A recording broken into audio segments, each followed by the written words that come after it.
"Stay out of my life," my wife shouted, but at 2:17 a.m., my phone lit up with 18 desperate calls. "Fellas, let me ask you something raw. What would you do if your wife looked you dead in the eyes, screamed, 'It's not your damn business where I go,' and then slammed the door like you were nobody?" Because that was my night. And at 2:17 a.m., my phone lit up like a Christmas tree, 18 missed calls from the same woman who swore her life wasn't my business anymore. Texts flooding in, "Carter, please. Something's wrong. I'm scared." I watched every call ring out. Didn't lift a finger. Not once. Because that was the moment I realized being the good guy wasn't my business anymore. Stay with me, and I'll tell you exactly what I did that made my wife so terrified she called me 18 times at 2:17 a.m. Before that night makes any sense, you need to know who I am. My name's Carter Briggs. I'm an army vet who traded sand and gunfire for steel beams and welding sparks. These days, I own a small shop up in North Dallas, Briggs Steel Fabrication. 10 guys, loud tools, long days. Nothing fancy, but it's honest. I live in a quiet suburb where the mailboxes match and American flags hang off front porches. Kids leave their bikes in the driveway. Somebody's dog is always barking. And my old pickup sits in the garage, covered in dust from job sites. I wasn't chasing yachts or sports cars. I just wanted a simple, honest life, a steady paycheck, a loyal wife, and a quiet home.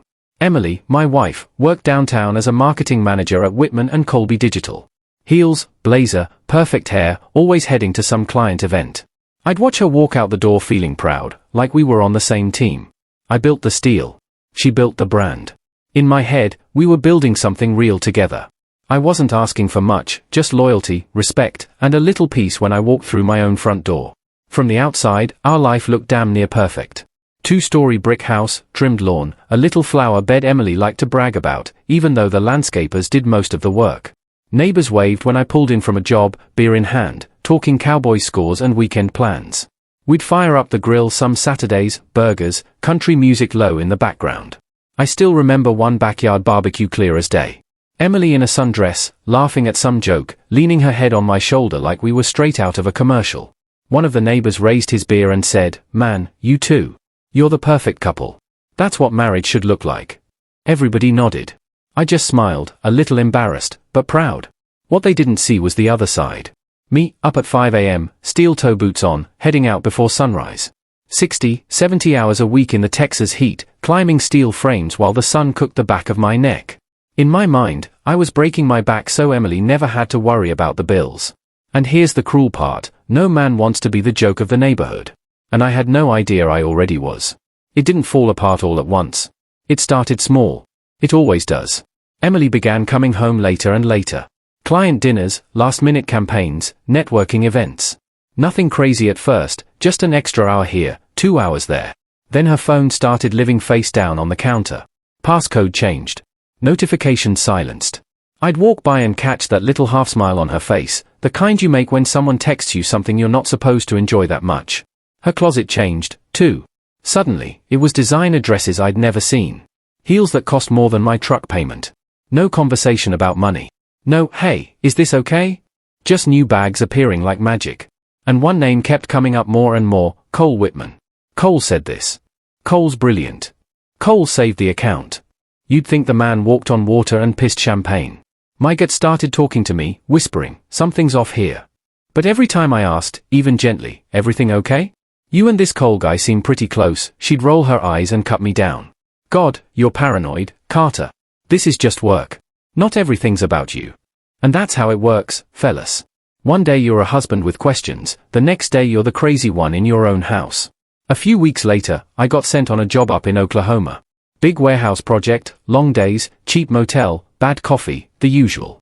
But for once, something went right. We wrapped ahead of schedule. Inspections passed. Crew cleared out. I stood in that empty building with my hard hat in my hand and thought, I could go grab a hotel and sleep, or I could drive home and surprise my wife. I didn't tell Emily. Didn't text, didn't call. I swung by a little roadside place, bought a halfway decent bottle of wine and some flowers that didn't look completely dead. Driving south through the night, truck humming, highway open, I actually felt hopeful. I pictured her face when I walked through the door early. Maybe we'd sit on the couch, drink that wine, actually talk like we used to. No phones, no clients, no Cole said this, Cole said that. Just us. Finally, some time that wasn't stolen by her job or my work boots. By the time I turned into our subdivision, the sky was black and the houses were quiet. Except ours. Our lights were still on. Late. Too late. And before I even parked, something in my chest tightened. That quiet voice again, something's wrong, man. I killed the engine and just sat there for a second, staring at the front of my own house. Porch light on. Living room light on. Curtains cracked just enough to leak a warm glow. Emily was big on security. Locks, alarms, double-checking the deadbolt every night. So, when I walked up and felt the front door give under my hand without even turning the knob, my stomach dropped. Unlocked. I stepped inside quietly, still holding that stupid bouquet like it meant something. The house smelled like her perfume and red wine. Then I heard it, her laugh. Not the dry, tired little chuckle I'd been getting lately. This was the old laugh. The one from our early days, full, unguarded, like she didn't have a care in the world. Only now, she wasn't giving it to me. A man's voice answered, low, smooth, confident, the kind of voice that's used to being obeyed. I didn't need to see his face to know. Cole Whitman was sitting in my living room.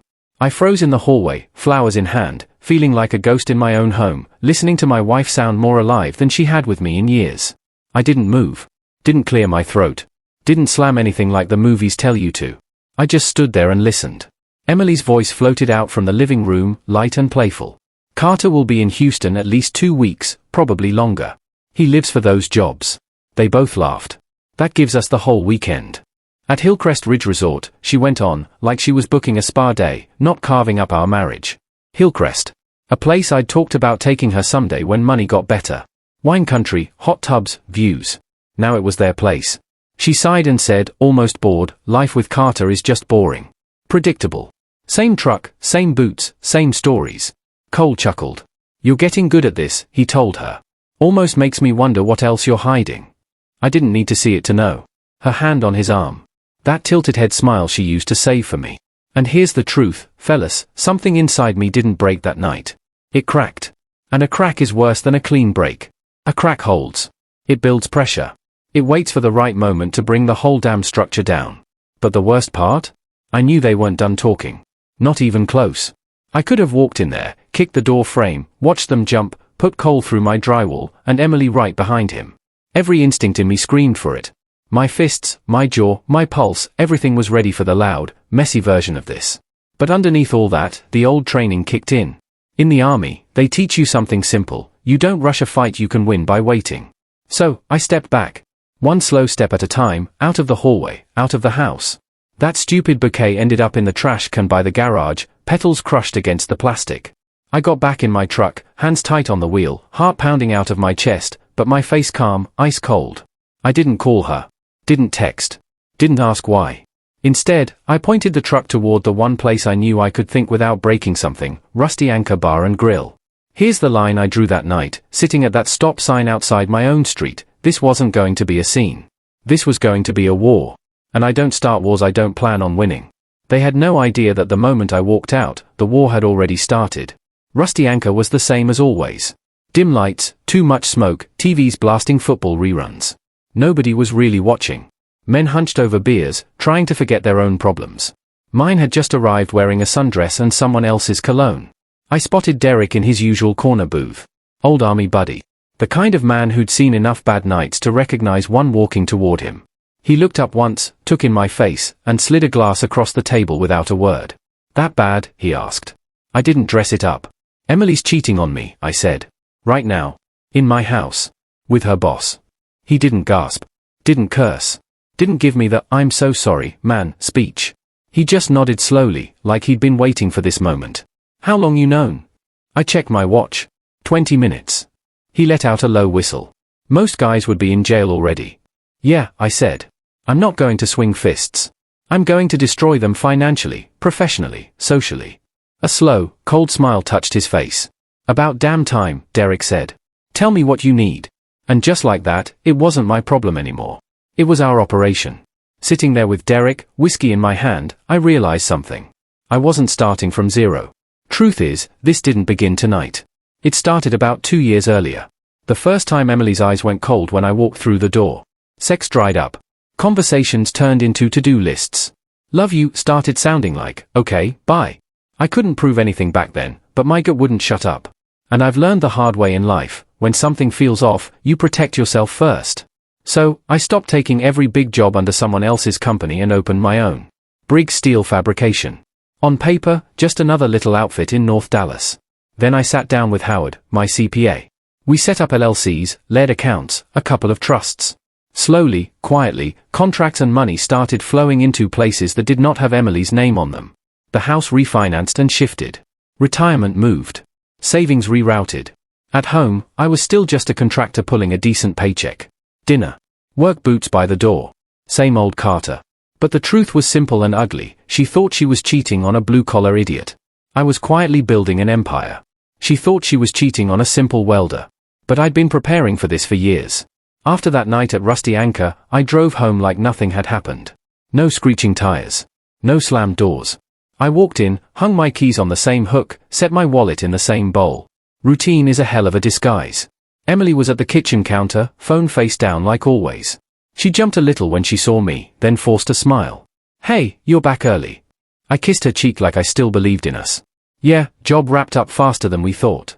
From that point on, I treated my own life like a crime scene. I watched everything.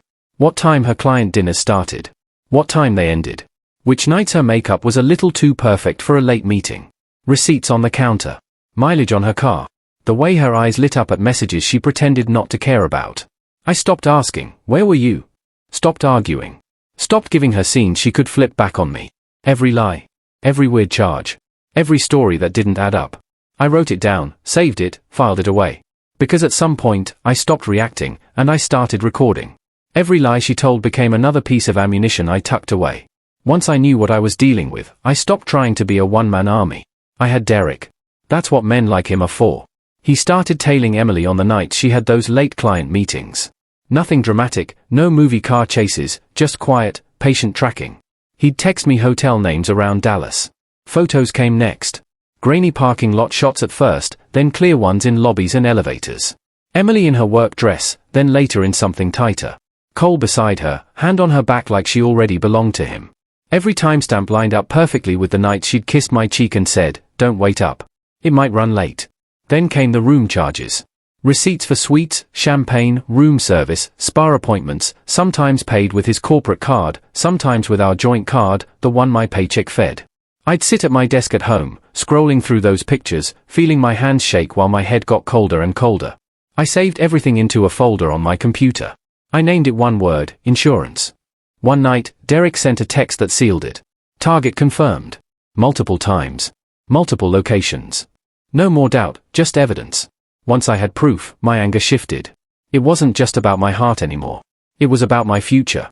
I wasn't about to let a woman who treated me like a backup option walk away with half of everything I'd bled for. So, I called Howard. We spent an afternoon in his office, blinds half closed, paperwork everywhere. I started quietly draining the joint accounts. Not in one big move. That's how you tip people off. Little transfers, steady and boring, into business accounts with my name only. I changed every online banking password I had. Set up 2-factor. Removed her email from anything tied to my money. Opened a new line of credit under the company. Shifted savings into places that would be a nightmare for any divorce lawyer to untangle. And through all of it, I didn't say a word to Emily. No warnings. No fights about our money. She kept swiping the same card like nothing had changed. I just quietly made sure it was my name behind every major asset. Sitting in that chair across from Howard, I had one clear thought. I'm not going to go broke paying for my own humiliation. I used to think our money was ours. That ended the day she turned our marriage into a 3-person deal. She didn't know it yet, but every escape route she thought she had was already gone. It really snapped one Thursday night. I was at the kitchen table, going over bids for a new job, laptop open, numbers in my head, when Emily came downstairs dressed like she was headed to a red carpet event. New black dress I'd never seen. Heels that could probably pay a small car note. Perfume so strong it hit me before she turned the corner. She hovered by the entryway mirror, pretending to fix her lipstick. But really, she was waiting. Waiting for me to bite? I closed my laptop halfway. "Where you headed?" I asked, calm. She spun around like I just accused her of murder. "Oh, client dinner. You don't need every detail, Carter." "I didn't ask for every detail," I said. "Just asked where." That's when she snapped. Her voice went sharp. "Mean. Where I go is not your business, Carter. You've been cold, distant, married to your work. If I want to have a little fun, that's on me." The old me would have argued. Begged. Tried to fix it. Instead, I just nodded. "You're right," I said quietly. It's not my business. Have a good night, Emily. And I turned back to my laptop like she was already gone. When that door slammed, something else opened, my timeline for her downfall. The door slammed so hard the pictures on the wall rattled. One frame actually tilted. Our wedding photo. Fitting. For a minute, I just sat there in the silence. Every muscle in my body wanted to chase her down, shout, throw her own words back in her face. Instead, I closed my eyes and started counting. Slow. 1 to 100. By 97, the shaking in my hands had turned into something else. The heat in my chest cooled. Rage is loud and sloppy. What I felt settling in was quiet. Sharp. I opened my eyes, reached for my phone, and scrolled to Derek's name. I typed 3 words, "It's time." Maximum damage. I barely had 10 seconds to breathe before he replied. Been waiting. Target both? No mercy. I stared at those words on the screen. The house around me dead still. Right there in that boring little kitchen in North Dallas, I made a decision that changed everything. That night, I buried the good husband version of me. The one who swallowed disrespect. Who believed every excuse. Who thought love meant taking endless hits. That man was done. The one left, he was going to war. That night, I didn't sleep. I lay on my back, staring at the ceiling, phone on the nightstand inches from my hand. You ever been so angry you feel calm? That was me. The house was dead quiet. No TV, no music, just the hum of the AC and my own thoughts. Then it happened. 2:17 a.m. My phone lit up in the dark. Emily. Call number 1. I watched it buzz, screen glowing, then fade. Call number 2. Call number 3. By the 4th one, the call stopped and the text started pouring in. Carter, please. Something went wrong. I'm scared. Please, I need you. Typos everywhere. Words running together like her hands were shaking. I sat up, looked right at the phone, and turned the sound off. Then I just watched. 5th call. 9th. 13th. All the way to 18th. Most men would have grabbed the keys and gone charging out into the night. Me? I lay back down, closed my eyes. I heard every call. I read every word. And I chose to let her drown in the same silence she'd left me in for months. Sunlight was just starting to sneak through the blinds when I got up. I made coffee, fried some eggs, turned on a little country music low in the background. It felt like any other morning, except it wasn't. Around 6, I heard the front door creak open. Emily stumbled in like a storm survivor. Makeup smeared, eyes swollen, hair a mess. One of those expensive heels was broken clean off, hanging by a thread. Her dress was torn at the shoulder, faint smears of dirt, and something else on the fabric. She froze when she saw me sitting at the kitchen island, coffee in hand, plate half finished. Carter, she breathed, voice raw. I called you over and over. Why didn't you answer? I could have been hurt. I could have been. I took a slow sip of coffee. You're standing here, I said. So, whatever happened, you managed just fine without me. She stared at me like I'd slapped her. I set the cup down. I figured, I added, since you told me where you go isn't my business, where you end up when things go wrong isn't my business either. Her face changed right then. That was the first moment she realized. I wasn't playing her game anymore. After that night, I didn't go to a buddy, a pastor, or a therapist. I went to a lawyer.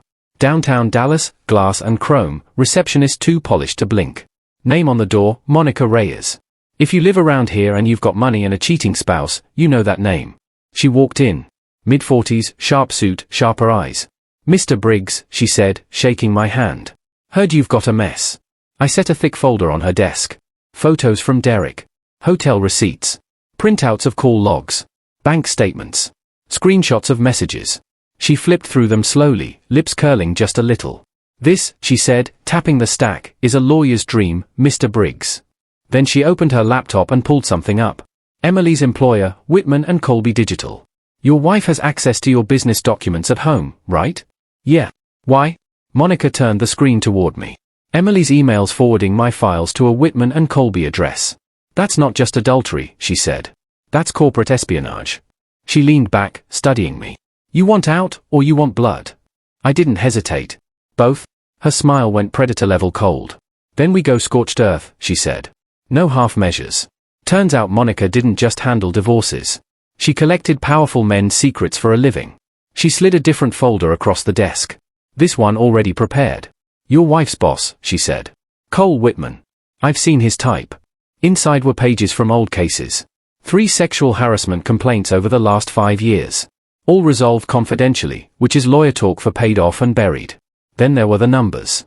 Consulting fees wired to little shell companies in states he'd never stepped foot in. Money funneled out to accounts in places like the Caimans. Offshore accounts, creative accounting, possible tax evasion, Monica said, almost bored. The SEC would have a field day with this. The IRS, too. She tapped one page. If we can connect Emily to any of these transactions, any of this stolen information from your business. She doesn't just go down as the cheating wife. She goes down as his accomplice. I looked at Cole's smug headshot on one of the printouts. Perfect teeth, perfect suit, the whole rich predator package.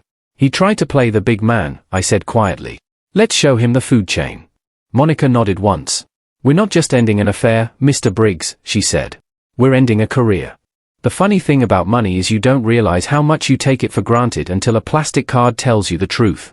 It happened on a Saturday. Emily went on one of her little shopping breaks to Nordstrom. Therapy, she called it. About an hour later, I got a front row seat to the fallout. She stormed into the house, heels hitting the floor like gunshots. Came straight to my home office without even knocking and started yanking drawers open. What the hell are you doing with our money, Carter? She snapped. My card got declined at Nordstrom. In front of everyone. I let her dig for a minute. She eventually found what I'd left where she could accidentally see it. Fake financial printouts showing Briggs Steel drowning in debt, loans coming due, red ink everywhere. I shrugged, barely looking up from my screen. My company needed capital, I said. Big expansion, tight couple of months, that's all. Her eyes were wild. You moved everything. The bank said the joint account is almost empty. I gave her a calm, practiced smile. Don't worry, I said. Nothing you need to worry about. And for years, she'd played with my head. Now it was her turn to feel the floor move. She thought she'd only lost money. She didn't know this was just the first warning shot. She stood there, clutching those fake papers, breathing hard. For the first time in a long time, Emily wasn't in control of the conversation. Since when do you even have a company? She demanded. You just work for other people. You're a contractor, Carter. I leaned back in my chair. Since I decided to take my career seriously, I said. Like you told me to, remember? Be more ambitious, build something bigger. I listened. She stared at me like she was trying to do the math on a new person. Not the guy in muddy boots who just handed over his paycheck. But someone with plans he hadn't run past her first. What are you not telling me? She asked, voice dropping. You're punishing me. You know something. What do you know? I held her gaze, completely steady. I'm not punishing you, Emily, I said. I'm protecting myself. There's a difference. That landed. For years, my life had been an open book to her. Schedule, passwords, paycheck, thoughts, fears. In that moment, she finally understood. I had a whole side of my life she didn't own, didn't manage, didn't even see coming. And that scared her more than any empty bank account. Once Monica laid out the roadmap, it wasn't enough to just sit back and wait. I wanted to look the man in the eye. That's where Derek came in. He called one of his old security contacts who did contract work for downtown offices. 2 days later, I had a temporary maintenance badge with Whitman and Colby's logo on it. I put on a plain navy work shirt, steel toe boots, tool belt, clipboard under one arm, toolbox in the other. My usual uniform, just in the wrong building. You'd be amazed how invisible you become in a suit and tie world when you look like the guy who fixes the AC. The front desk didn't even blink. Security nodded me through. Nobody asked who I was. Nobody cared. Because here's the truth, nobody questions a repair guy who walks like he belongs there. I rode the elevator up to the executive floor. Carpet softer than anything in my house. Walked past glass offices, fake smiles, framed awards. Then I was standing in front of the door with his name on it. Cole Whitman, CEO. I took a breath, felt everything inside me go perfectly still, and knocked once. Time to meet the man who thought I was an idiot. And when my hand touched that office door, I knew I was about to hit his softest spot. Come in, a voice called, annoyed and distracted. I opened the door and stepped inside. His office looked exactly like the kind of man he was trying to be. Huge desk, expensive art that didn't mean anything, view of Dallas like he owned the whole city. He was on the phone, feet up, talking money like it grew on trees. When he saw me, his face twisted. This is a private floor, he snapped, covering the receiver. Who are you? You can't just walk in here. I walked up to his desk without answering, set my toolbox down, then pulled a small USB drive from my shirt pocket and placed it right next to his keyboard. Name's Carter Briggs, I said. I believe you know my wife, Emily. The color drained right out of his face. He hung up without saying goodbye. I don't know what you think, I held up a hand. Save it. On that drive are photos of you and Emily in 4 different hotels. Logs of messages. Room receipts, time-stamped, all lined up with her late meetings.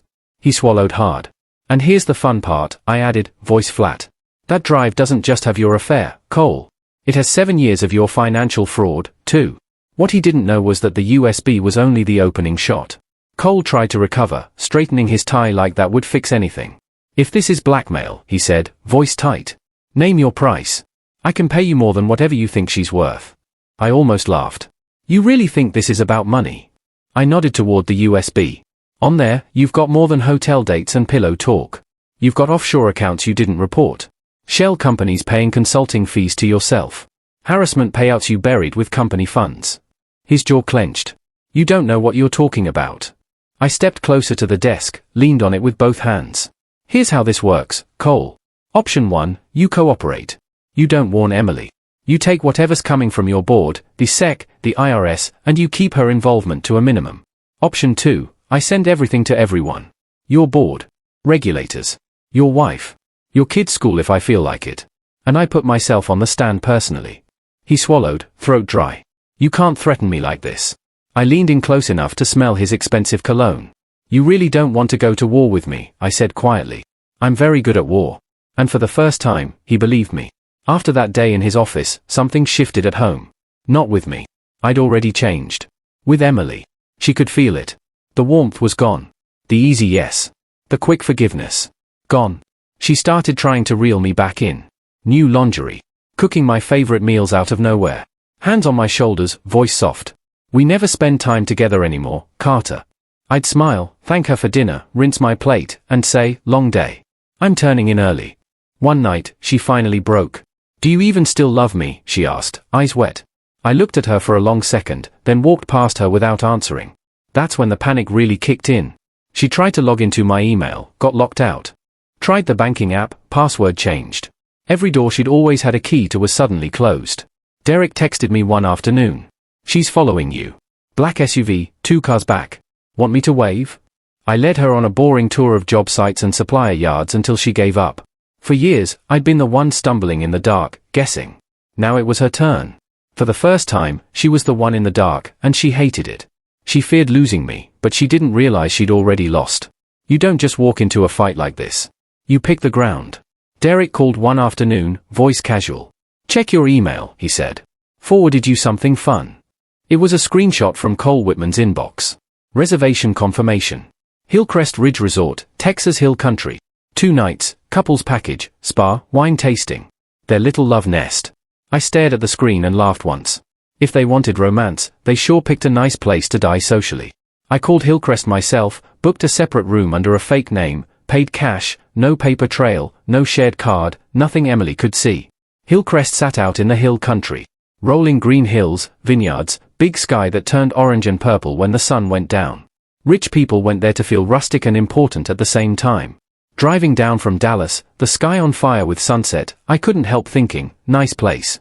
Paid for with stolen time and stolen money. They thought they were getting a weekend getaway. I was giving them a night they'd never forget, just not for the reasons they imagined. Hillcrest wasn't going to be their romantic escape. It was going to be their collapse. At Hillcrest, money made things move quietly. I slipped a housekeeper $50 and she slipped me a key card and a room number in return. No questions. No eye contact. She'd done this before. I walked the hallway, soft carpet under my boots, key card warm in my hand. Stopped outside their suite. Through the door, I heard them. Emily's laugh, bright, carefree, the version of her I hadn't heard in years. Cole's voice, low and smooth, glasses clinking. I didn't knock. I swiped the card and pushed the door open like I owned the place. Emily was on the balcony, champagne in hand, dress hugging every curve. Cole stood close behind her, bottle on ice, the whole scene straight out of some luxury ad. She turned at the sound of the door and saw me. The glass slipped from her hand. Shattered on the tile, champagne spilling like blood. Cole stepped in front of her on instinct, shoulders squared, but his eyes were already scared. I took in the king-size bed, the expensive champagne, the postcard view of the hills. Relax, I said, voice calm. Just wanted to see where my money and my wife's time were going. Cole finally found his voice. You need to leave, he barked. This is private property. I'll call security. I nodded toward his phone on the table. Yeah, before you do, maybe check that. He frowned, grabbed it, thumb flying across the screen. I watched his face as the notifications loaded. Emails, missed calls, text after text. Board members, legal, CFO. All of them lighting him up at the same time. Read the subject lines, I said. Go ahead. His lips moved silently. Urgent. Emergency board meeting. SEC inquiry. Accounting discrepancies. Color drained out of him. That's Monica, I explained. My lawyer. She just sent your board a nice little package. 7 years of creative accounting. They're probably in a conference room right now figuring out how to cut you loose before the feds land. Emily whispered my name, tried to grab my arm. Carter, can we talk outside, please? Just you and me. I pulled my arm away without looking at her. Thing is, Cole, I said, eyes back on him, while you've been playing Mr. Big Shot up here, I've been busy stacking the deck back home. And in that suite, with his view and his champagne and my wife behind him, he finally realized the room didn't belong to him anymore. I pulled a folder from inside my jacket and dropped it onto the coffee table. It landed with a heavy smack that made them both jump. What is that? Emily asked, voice thin. Your severance package, I said. Texas edition. Inside were divorce papers, already filed and stamped. Monica didn't waste time. The house, I went on. In my name. Reefy was done before you started playing assistant mistress. The truck, the business equipment, most of the investments tied to Briggs Steel and the LLCs Howard set up. Her eyes were flying over the pages, hands shaking. This says there's almost nothing left in the joint account. About $3,000, I said. Last I checked, you burned through more than that on handbags. Her head snapped up. You can't do this. This is community property. I have rights. I shrugged. Monica's very good at her job. She made sure everything that mattered was protected before you turned my life into a side project. She stared at me like she didn't know who I was. You turned our marriage into a 3-person deal, I told her quietly. You don't get half of what I built. For the first time that night, the money hit her harder than the affair. And still, she had no idea the heaviest blow hadn't even landed yet. Emily was still flipping through the divorce papers when I picked up another folder from the table. Different color. Thicker. Heavier. You know what this one is? I asked. She shook her head, mascara streaked, lips trembling. This, I said, opening it, is the part where it stops being about hurt feelings and starts being about federal charges. I laid out printed emails, her address at home, forwarding files straight from my office computer to Whitman and Colby, confidential proposals, bid numbers, financial projections, competitor details. I trusted her enough to see. Monica wrapped all this up in a pretty bow, I told her. Industrial espionage, conspiracy, fraud. Take your pick. Emily's legs almost gave out. I didn't know what it was for, she stammered. I was just helping him with work. I thought I cut her off. No. You weren't just sneaking around on me. You were handing my work, my livelihood, to your boyfriend so he could make more money. She covered her mouth with her hand. You didn't just break vows, Emily, I said, voice flat.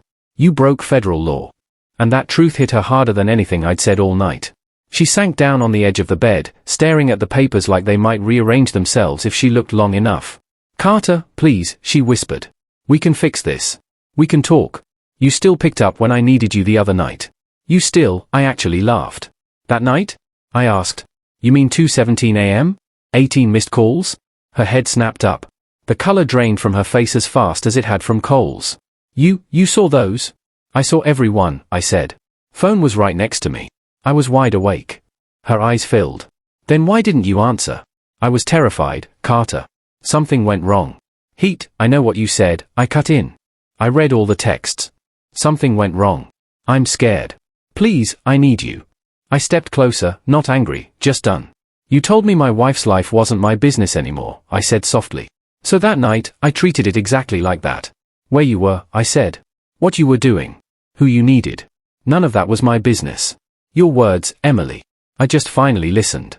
And I walked out of that suite, leaving both of them sitting in the ruins they'd built together. The thing about a man like Cole is he's built his whole identity on walking into rooms and owning them. That didn't last long. Within 48 hours of that Hillcrest weekend, his board called an emergency meeting. He showed up ready to talk his way out of it and walked into a room full of lawyers, tight faces, and printed copies of the same documents Monica had sent. They temporarily suspended him as CEO, which is corporate for, you're done. We just haven't finished the paperwork yet. Then the letters started coming. The SEC opened an official inquiry. The IRS decided it suddenly had questions about those offshore accounts and consulting fees. Rumors leaked first on some finance forum, then LinkedIn, then the local business section, Dallas marketing CEO facing fraud allegations. They didn't need to print his name for everyone to know. His wife, Lisa, hired her own attorney and began quietly carving her exit route. One morning, he woke up to find half the closet empty and a note on the counter. By the time federal agents served a search warrant at his office and started freezing his accounts, the message was clear. For a man who thought he owned every room he walked into, he suddenly couldn't even step foot in his own. Emily's fall was slower, but in some ways uglier. At first, it was just whispers. A mutual friend accidentally let slip what happened at Hillcrest. Someone else mentioned seeing screenshots of emails she'd sent from our home computer to Whitman and Colby. In our circle, news travels faster than truth. On social media, she kept posting like nothing had changed. Old vacation photos. Quotes about healing and growth. But the likes dropped, comments dried up. People who used to flood her DMs started hitting her with that classic scene, no reply. Her parents called me once. Her mom was crying. Her dad sounded like he'd aged 10 years in 1 week. They'd seen enough court documents to know this wasn't just a mistake anymore. She tried to fight the divorce, hired some bargain lawyer who couldn't even stand straight in front of Monica. They walked into court with feelings. Monica walked in with evidence. The fancy date nights, champagne brunches, and designer outings disappeared. Last I heard, she was in a small, noisy apartment off a busy road, eating takeout alone. The woman who once panicked about being seen in the same dress twice now rotated the same 2 outfits every week. That's the thing about status built on lies. Once it cracks, everyone can see straight through you. If there was one thing I underestimated, it was how fast Cole would sell her out. When the feds finally came knocking, the prosecutors did what they always do with guys like him. Put a deal on the table. Less time, maybe a softer landing, if he helped them nail everyone else involved. Didn't take him long. He told them Emily brought him the documents from home. That she pushed him to use my numbers, my proposals, my contacts. He painted himself as the greedy idiot and her as the clever one feeding him information. The emails she'd sent, forwarded from our home office, were read aloud in a room she couldn't talk her way out of. Her own words, timestamped and archived, suddenly Exhibit A. Her bargain bin lawyer called her after a meeting with the DA, voice shaking. They're adding charges, he said. Conspiracy, fraud, espionage. They're not playing around. I heard about it later from Monica, who almost sounded impressed. And all I could think was this, the man she'd risked her marriage, her reputation, her freedom for, just threw her under the bus so hard she practically left skid marks. It was late when I heard the knock. Not the casual kind. The kind that sounds like someone's life is on the other side of the wood. I opened the door and barely recognized her. No designer dress, no perfect makeup, just an old hoodie, jeans that didn't fit right, and a face that looked 10 years older. "Carter," she said, voice cracking. "Please, can I come in?" I stepped outside instead, closing the door behind me. "What do you want, Emily?" She swallowed hard. "I lost my job. I had to move out of my apartment. They're talking about 8 to 12 years federal.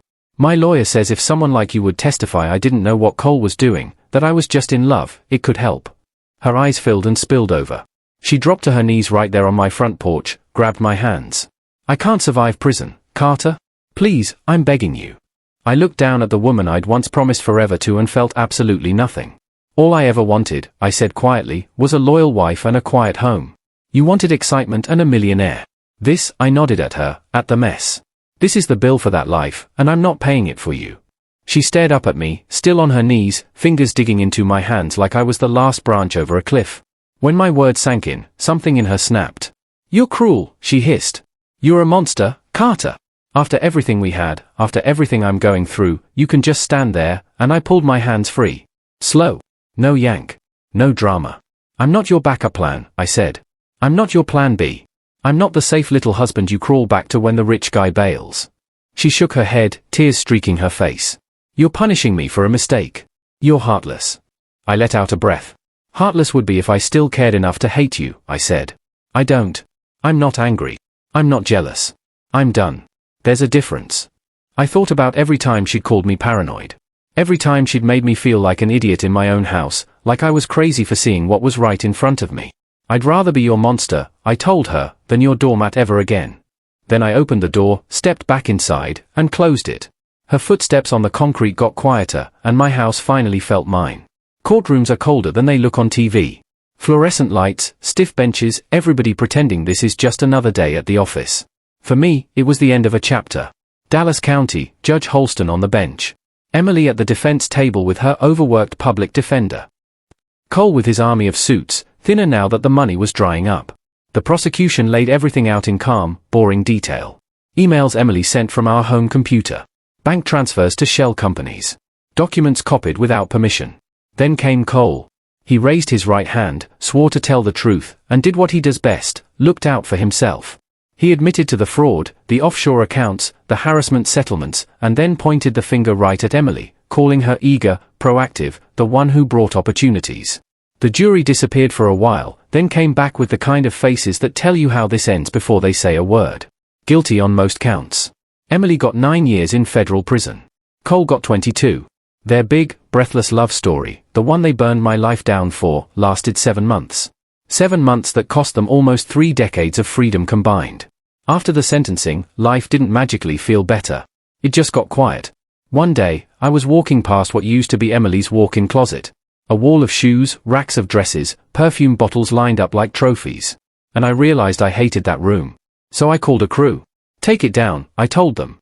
They ripped out the shelves, the mirrors, the little throne chair she used to sit in while she judged my shirts. In its place, we built a home gym. Rubber flooring, rack, weights, a heavy bag. Her makeup room turned into a small sauna where I sweat the stress out after long days. Her home office, where she'd written some of those emails that helped sink her, that became a library. My books. My files. My chair by the window. The house felt like it finally exhaled. So did I. Meanwhile, Briggs Steel landed the biggest contracts we'd ever seen. A new factory outside Houston. Pieces of a stadium project. Enough work to open a couple new branches. I rebuild structures for a living. Turns out I could rebuild myself, too. By the time the renovations were done, it was like she'd never lived there at all. A few years went by. Life settled into something steady. The house was calm. Mornings meant coffee on the back porch instead of walking on eggshells. Briggs Steel was solid. Good crew. Good contracts. No drama. One evening near sunset, my phone rang with a number I halfway recognized. It was Emily's younger sister. We did the small talk dance for a minute, then she got to it. Carter, Emily's up for parole soon, she said. She's done programs, counseling, Bible study, all of it. They say a character reference from you could really help. Maybe a letter saying she's not a bad person, just lost. I didn't answer right away. I just looked around my living room. The rebuilt shelves. The quiet TV. The simple, peaceful life I'd carved out of the wreckage. I don't hate her, I finally said. That burned out a long time ago. I just don't owe her anything anymore. There was a long silence on the other end. I understand, she whispered. Some bridges, I said, aren't meant to be rebuilt. Some choices come with permanent consequences. We said goodbye.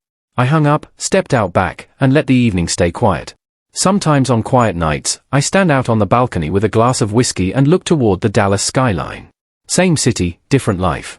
I think back to that night in my own kitchen when Emily looked me in the eye and said, "Where I go is not your business." She was half right. Where she went, what she did, who she chose, that was always her business. The part one screwed up was forgetting that my money, my self-respect, and my peace were my business. If you're a man listening to this and you've been cheated on, or you're starting to feel that gut twist, hear me on this, don't rush to be the hero. Don't burn yourself to keep someone else warm. Protect your finances. Protect your dignity. Then, if there's anything left, decide what to do with your heart. You can forgive if you want, or you can walk away and rebuild something that's actually yours. Either way, make it your business. So, before you scroll, I want to hear from you. If you were in my shoes, with everything laid bare like this, what would you have done? Would you continue to fight, or would you walk away and end it cleanly? Your choice says more about you than you think. Comment below. Respect the team. Maintain self-respect. Keep going. Walk away. No taking it back.